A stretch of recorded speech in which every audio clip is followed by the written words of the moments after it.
Hello everyone, कैसे हो सब? बढ़िया एकदम। आज की इस वीडियो में हम एक नया चैप्टर स्टार्ट कर रहे हैं विच इज स्पेक्ट्रम। और बिल्कुल डिटेल में मैं तुम्हें बताऊंगा। ये 10 मिनट या 12 मिनट लगेंगे तुम्हें ये सब पढ़ने में, ठीक है। अब तुम्हें सिर्फ एक काम करना है, इस वीडियो को लास्ट तक देखना है और नोट्स बनाते रहना है, क्योंकि नोट्स से ही तुम रिवाइज कर पाओगे। एग्जाम्स आने वाले हैं, ठीक है।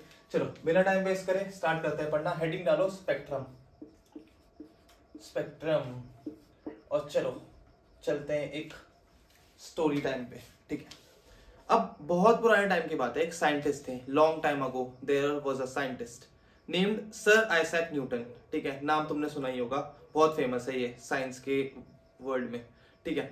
उन्होंने हमारे लॉज ऑफ मोशन भी दे रखे हैं। उन्होंने क्या करा, लाइट के साथ एक एक्सपेरिमेंट करा। उस एक्सपेरिमेंट क्या करा उन्होंने, अपने जो रूम था, उनकी लैब थी, उसके सारे खिड़की दरवाजे कर दिए उन्होंने बंद, ठीक है।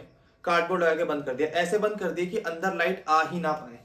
और फिर क्या करा, सामने एक विंडो रही होगी और उस विंडो को उन्होंने एक छोटा सा छेद कर दिया, पिन होल, ठीक है। अब बहुत छोटा छेद करा उन्होंने, क्यों? क्योंकि उन्हें लाइट की सिर्फ एक रे की जरूरत थी और प्रैक्टिकली एक रे लाना वैसे पॉसिबल नहीं होता। तो उन्होंने क्या करा, जितनी कम से कम लाइट अंदर आए उतना उनके लिए बेटर है, ठीक है।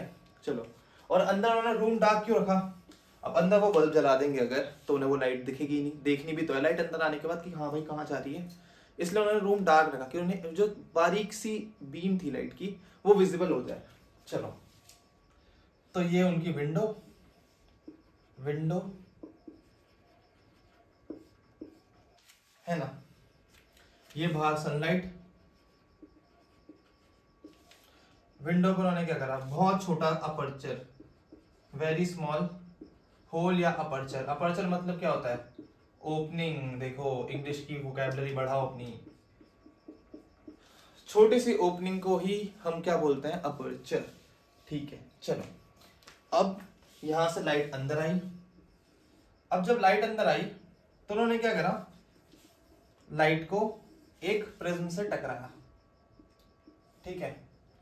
और जब लाइट प्रिज्म से टकराई तो उन्होंने क्या ऑब्जर्व करा कि लाइट ना बहुत सारे कलर्स में टूट गई, आगे स्प्लिट हो गई। नीचे से लेके ऊपर तक कॉन्टिन्यूसली बहुत सारे कलर थे, बहुत सारे मैनी कलर्स। वॉयलेट से लेके रेड तक ऊपर, मतलब मोस्ट प्रोमिनेंट जो कलर थे वो violet, indigo, blue, green, yellow, orange, red ऐसे थे। बट थे उसमें सारे colour, infinite number of colours.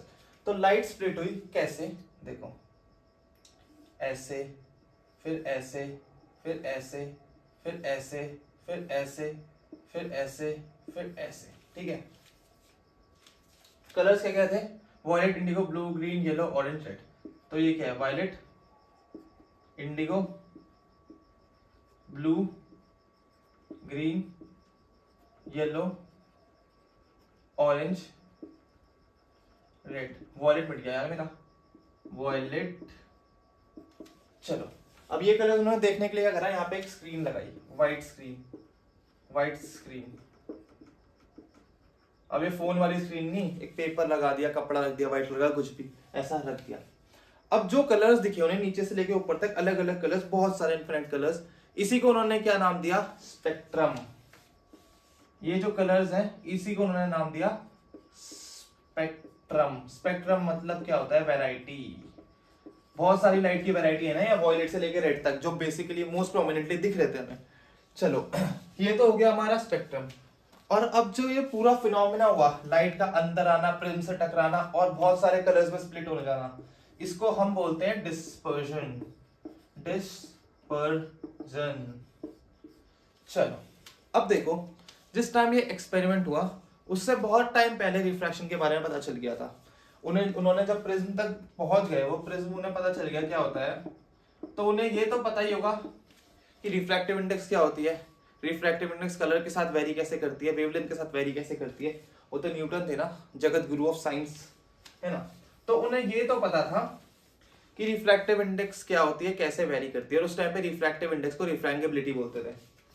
तो देखो, रिफ्रैक्टिव इंडेक्स हमारे कलर के साथ कैसे वेरी करती है उन्हें पता था। तुम्हें पता है क्या? पता ना पता हो तो मैं बता देता हूं। देखो, वॉयलेट से लेके जब हम रेड तक जाते हैं तो हमारा जो वेवलेंथ है वो बढ़ता है, लैम्डा इंक्रीज होता है यहां से यहां जाने में, ठीक है। वॉयलेट का कितना होता है हमारा? 4000 से लेके 4460 एंगस्ट्रॉम अप्रॉक्स। और रेड का कितना होता है? 6200 से लेके 8000 आर्मस्ट्रॉन्ग अप्रॉक्स। अब आर्मस्ट्रॉन्ग कितना होता है, 1 आर्मस्ट्रॉन्ग इक्वल टू 10⁻⁻10 मीटर।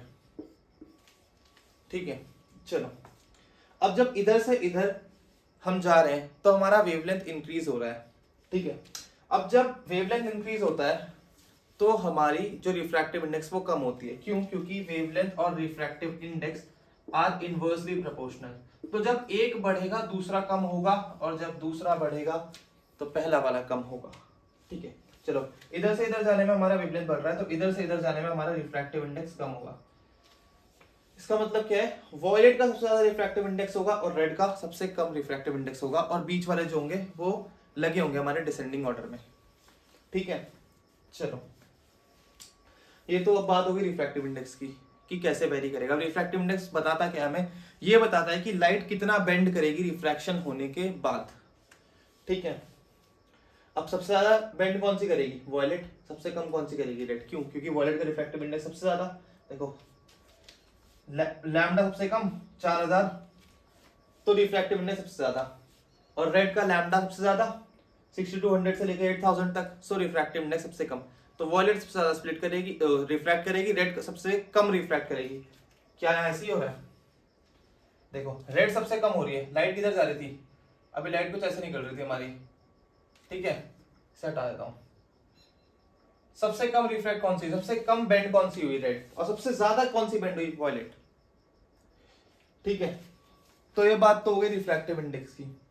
अब जो हमारी डिस्पर्जन हुई होगी या जो हमारी स्प्लिटिंग हुई होगी वो क्या यहाँ पे आके हुई होगी? ऑब्वियसली नॉट, वो यहीं पे शुरू हो गई होगी ना। जैसी ही लाइट टकराई ग्लास के सरफेस से, रिफ्रैक्शन तो तभी चालू हो गया। ये वाला जो पूरा फिनोमेना है लाइट के साथ साथ अपना रिफ्रैक्टिव इंडेक्स चेंज करने का, वो तो यही क्या बोलते हैं, स्टार्ट हो गया ना। तो देखो लाइट ऊपर जा रही थी, ऐसे बेंड हो जाएगी, ऐसे बेंड हो जाएगी, ऐसे बेंड हो जाएगी, ऐसे बेंड हो जाएगी, ऐसे बेंड हो जाएगी, ऐसे बेंड हो जाएगी, ऐसे स्प्लिट हो जाएगी अलग अलग कलर्स में। ठीक है, और यही हमारा क्या है, डिस्पर्जन। और जो आगे कलर्स दिखे बहुत सारे, दैट इज आर स्पेक्ट्रम। बस आज की वीडियो के लिए इतना ही है जो तुम्हारे सिलेबस में मेन पार्ट है। और एक और मैं तुम्हें एडिशनल चीज बता देता हूं कि ये जो एक्सपेरिमेंट था वो एक्चुअल में हुआ क्यों। देखो पुराने जमाने के लोग क्या सोचते थे कि जो ये आगे कलर्स दिख रहे हैं ना, जो कलर्स दिख रहे हैं वो इसलिए दिख रहे हैं क्योंकि जब लाइट ग्लास से रिफ्रैक्ट होकर आ रही है प्रिज्म से, तो प्रिज्म उसमें कलर ऐड कर दे रहा है। बेवकूफ थे वो।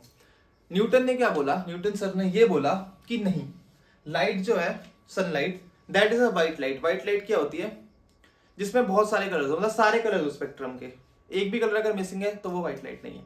उन्होंने क्या बोला, sunlight is a white light. इसीलिए वो जब रिफ्रैक्ट होती है प्रिज्म से तो अलग अलग कलर्स के साथ अलग अलग बेंडिंग होती है, क्योंकि सबका रिफ्रैक्टिव इंडेक्स अलग है। इसी वजह से हमें जब रिफ्रैक्ट होकर वो पूरी आगे निकलती है तो बहुत सारे कलर्स में दिखती है। ठीक है, अब सब लोग बोल रहे थे नहीं नहीं नहीं नहीं नहीं, कलर तो भाई ये है ना ग्लास, उसमें खुद कलर नहीं है लेकिन वो लाइट में कलर डाल देगा। इसी को सर आइजैक न्यूटन ने फेल करा, मतलब जो लोगों के ओपिनियन थे उसको उन्होंने क्या करा, हटो बेकार है तुम्हारे ओपिनियन। अब तुम सोचोगे यार इससे तो क्या ही ओपिनियन वो हो रहा है, ये तो सिर्फ एक थ्योरी है, प्रैक्टिकल तो उन्हें प्रैक्टिकल तो बताओ। उन्होंने क्या करा, उन्होंने एक और प्रिज्म लिया, इसके आगे रखा, और ये जो अलग अलग लाइट निकल रही थी ना, जब वो उस प्रिज्म से टकराई तो लाइट दोबारा कंबाइन होके सनलाइट जैसी बन गई, व्हाइट लाइट बन गई। क्योंकि लाइट हमारा क्या रिवर्सिबिलिटी फॉलो करती है। अगर लाइट देखो, रिवर्सिबिलिटी प्रिंसिपल भी उस टाइम तक आ गया था। अगर लाइट रिफ्रैक्ट होने के बाद स्प्लिट होके रिफ्रैक्शन के बाद अगर अलग अलग अपने रंग दिखा रही है, तो जब यहां से मैं वापस लाइट को भेजूंगा तो वो कंबाइन होकर व्हाइट लाइट बन जाएगी। यही इन्होंने करके दिखाया। ठीक है, और इसीलिए है वो न्यूटन भाई, सबके इतने बड़े बड़े डाउट सॉल्व करते हैं वो। ठीक है, चलो तो दैट्स अप फॉर टुडे।